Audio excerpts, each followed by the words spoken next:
O bakit bebang ang pang-pang mo eh? Ano? Mamaya susumbong kita kay nanay. Talaga naman eh, mukha kang utot. Hindi ka din nalaligo. Toot!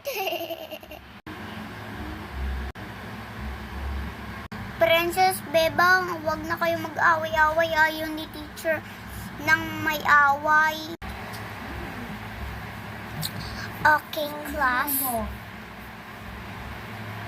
Bebang, princess, tama na yung pag-away niyo. Andyan na si teacher Magna. Ano ba, princess? Andyan na nga si teacher Magna. Nakikiaway ka pa rin. Okay, class.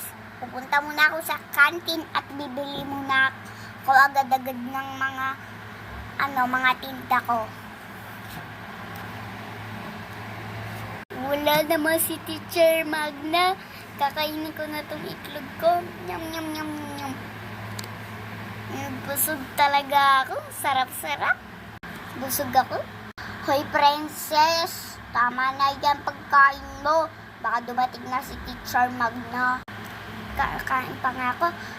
Eh ano naman is kung dumating si teacher. Okay, class. Ito na ang bibibenta ko. Itong isusukli ko. Ang sukli muna ang ibebenta ko sa inyo, ha? Mga pera muna. Kakain pa nga ako. Sarap na tong baw to. Nyam, nyam, nyam, nyam, nyam, nyam, nyam, nyam. Princess, andyan na si teacher. Ingrid lang kasi kayo. Kasi ako may kinakain kayo, wala. Andyan na nga. Pero kakain pa rin ako. Princess, bakit ka kumakain? Ay, sorry po, ma'am. Time na ba ng recess ngayon?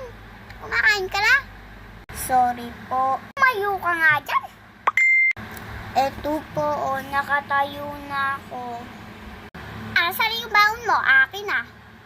Naku, patay nito si Princess. Yung baon ko po, sige, kukunin ko muna dito sa ATM machine. Bawal magdala ng ATM machine dito. Kukunin ko na nga po eh. O sige, kunin mo na. Opo. Ito lang po yung baon ko, teacher. At simula ngayon, sa akin mo na ang pera mo. Ano? Bigay sa akin yun ni nanay eh. Kung makakain ka kasi sa classroom ko, labot ko,